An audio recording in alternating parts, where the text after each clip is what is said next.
Magandang araw po, welcome po sa aking channel of 9TV. Patalastasan po, meron po ba kayong mga properties na napapabayaan or non-performing assets? Plan yung ibenta, pero wala kayong oras pagbibenta nito. Kung ito'y pagkakatiwala nyo po sa amin, tawag lang po kayo sa aking numero. Usap po tayo, gawan ko po ng video for free. Yes, libre po, wala po kayong babayaran. Tutulungan po namin kayong mabenta ang inyong property. Kami na po bala sa marketing, sa boosting or paid ads. Even sa tripping, hindi na po kayo mapapagod sa pag-entertain ng mga buyers. Kami na po bala sa lahat. Tawag lang po kayo. Nandito po tayo ngayon sa Cavite kung saan meron po tayong bagong video presentation, isang commercial building. May lot area po ito na 200 square meters more or less. Ito po'y titulado, buhay po ang may-ari, kaya wala po kayong maging problema sa documentation o sa transfer ng title. Napaganda po ng lokasyon nito, gawa ng ito'y nasa bayan mismo o busy area na marami pong katabing mga business establishments at commercial buildings. Kaya kung hanap nyo po'y isang income generating property, ito na po yung hinahanap nyo. Ito po yung second floor na meron pong toilet and bath at kitchen. Then, dito naman po yung hagdan. Diyan po tayo galing kanina. Dun sa baba. Then, paglabas po natin ay yung main road na mismo. So, aakyat po tayo. Ito pong hagdan ay naka-tiled staircase at meron pong stainless na handrail. Dito na po tayo sa third floor. Meron po itong common toilet and bath na may bathroom window, naka-tile bathroom wall, at maayos naman ang toilet features nito. Dati pong resto bar itong third floor, kaya meron pong booth ng DJ. At tungkol naman sa mga mixer at mga musical instrument na makikita nyo dito, hindi po kasama yan. Even itong tables and chairs. Ito po yung resto bar. Malaki po ang espasyo nito. Meron pong mga glass windows with security grill. Then, dun po sa taas, nag-serves as natural sunlight. Double high ceiling din po ito. So, na-maximize po nila owner yung espasyo. Nagamit po nila lahat. So, yan po, tunghayan nyo po itong dating resto bar na possible din nyo pong paupahan. O kung sakaling ma-acquire nyo ito, pwede nyo naman pong ituloy. Then, makinegotiate na lang kayo kay owner tungkol dito sa mga kagamitan. Dito naman po yung another restroom. Yan po, tunghayan nyo po itong balkonahe o terrace at yan po yung roof deck. Yan po yung sliding glass windows, may security grill. Then naka-tile flooring na rin po ito. At stainless po ang railing. Mula po dito sa resto bar, meron pong access door na papunta naman ito sa kabilang side ng building. Yung natatanaw natin ay stock room po yan. At ito naman po yung hagdan. So bababa po tayo. Naka-tiled staircase na rin po ito. Samahan niyo po ako. Baba po tayo para check natin yung isang kwarto dito sa second floor. At yung pong natatanaw natin na staircase window ay sa kabilang side po ito. Yung another access na meron pong steel gate. Marami pong entry at exit points itong building. Pakita ko po muna sa inyo itong kabilang kwarto na kung saan pwede rin po itong paupahan as office at pwede rin pong residential. Gawa ng kompleto rin po ito. Meron pong sariling toilet and bath. Yan po yung access door. Then, malaki naman po ang espasyo, naka-tile flooring. At ito po yung tinutukoy ko na toilet and bath. Maayos naman po ang toilet fixtures nito. Naka-tile bathroom wall. May shower. At malaki naman po ang espasyo nito. So, labas po tayo para check natin ibang parte nitong building. Then, paglabas po natin ay katabi lang yung kabilang kwarto. Dito po sa kabila ay malaki din ang espasyo nito. Yan po yung pintuan. Then meron din pong glass window, naka-tile flooring. Meron din po itong sariling toilet and bath. Maayos din po ang toilet fixtures. May hand basin, water closet, naka-tile bathroom wall, may shower at bathroom window. Bali po dito sa kabilang side ay dalawa ang kwarto. So labas po ulit tayo. Ito po yung hallway at yan yung hagdan na pinakita ko sa inyo kanina. At aakyat po ulit tayo dito sa third floor.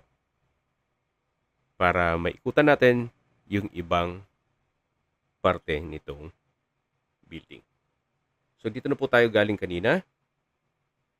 Yan po yung hagdan sa likod ng resto bar. At ito yung sinasabi ko na stock room na may access naman na hagdan papunta sa likod ng property. Ito po yung naka-concrete staircase, then metal handrail at railing. Ito po yung glass window mula dun sa kwarto na inikutan natin kanina. So nagkaroon po ng mga extension itong property. At bababa ulit tayo dito sa may ground floor. Then may steel gate po dito papunta naman dun sa commercial space sa harapan. Hindi lang po natin mapasok ito gawa ng ito po'y okupado o may nangungupahan. Then dito naman po ay meron pong understair storage at may pressure water tank. Balik po ulit tayo sa taas. So ito na po yung likod na parte ng ground floor at dito naman po yung sa second floor. At babalik po ulit tayo dito sa third floor kung saan dito po ulit yung may resto bar na galing na po tayo dito kanina. So balik po ulit tayo dito. Meron pong common toilet and bath dito sa may likod ng resto bar na kung saan maayos naman po ang toilet fixtures at naka-tile bathroom wall. Meron din pong bathroom window. Ito naman po yung kitchen na naka-double aluminum screen door. Malaki naman po ang spasyo nito. May kitchen countertop, heavy duty po itong range hood. Then may preparation table, kitchen cabinet, at storage ng kitchen utensils. So paglabas po dito, yan po ulit yung resto bar mismo na galing na po tayo dito kanina. So balik po ulit tayo dito sa DJ booth. At dito po nakapesto yung mga amplifiers at mixers. Ito po yung tinutukoy ko kanina na hagdan na kung saan ito ay stainless handrail at railing pati staircase. Dito na po tayo sa roof deck. Naka-solid wood door. Then sa spasyo,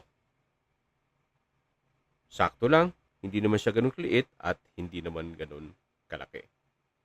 May glass windows. Meron din po itong toilet and bath at shower sa dulo. Meron din pong access door na papunta naman sa balkonahe o terrace. Na kung saan napakalaki po ng espasyo. Naka-tile flooring, covered din po ito. Meron pong water tank. At mula po dito, matatanaw nyo naman ang inyong mga magiging kapitbahay. 360 degrees po ang view dito. Gawa ng ito pong roof deck o penthouse ay meron pong setback. So dito po ay malapad pa naman. Then yung natatanaw natin na pulang flooring ay paikot na po ito hanggang doon sa dulo na meron pong generator. At dito po ay meron pong tubular railing. Lahat pong glass windows ay meron pong security grill. Hanggang dito sa kabilang side. So sa structure po, wala din po kayong ipapagawa dito. Gawa ng ito'y well-maintained. At dito naman po yung tinutukoy ko na generator. Alamang kasama po ito. Kasi medyo mahirapan na kayong ibababa pa yan kung sakaling tatanggalin pa ni owner. Pati itong water tank. Habang pinagmamasdan niyo po ito, pag-usapan na natin ang distance, location at travel time. Mula po sa Sangley Point International Airport, ang distance is 1 kilometer at ang travel time is 3 minutes. Mula naman po sa Terona Highway, ang distance is 13 kilometers at ang travel time is 26 minutes. Mula naman po sa Cavite Economic Zone, ang distance is 11 kilometers at ang travel time is 25 minutes. Mula naman po sa Cavite State University, ang distance is 12 kilometers at ang travel time is 26 minutes. Kung manggagaling naman po sa Manila o sa airport, ang distance is 30 kilometers at ang travel time is 47 minutes. Okay, sa presyo na po tayo.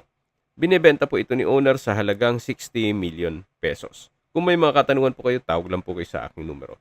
At sa mga kababayan naman natin na sa ibang bansa, meron po akong Telegram. Sa mga iPhone user man may iMessage. Meron din pong Imo, Skype, Viber at WhatsApp.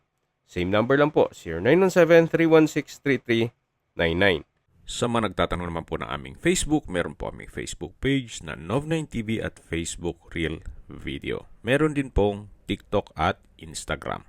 May ibang YouTube channel po kami, the Nov9TV channel, Nov9TV Listings,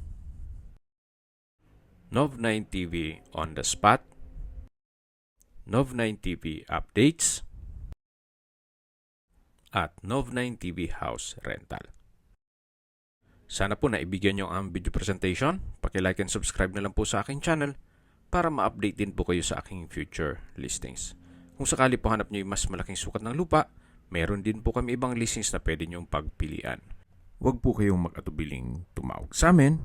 Then, let us know your budget para malaman namin kung anong property pwede naming ilog sa inyo. Sa lahat pong viewers, subscriber at nagtiwala po sa amin, salamat po sa suporta. Ingat po kayo lagi at yung pamilya. Maraming salamat po.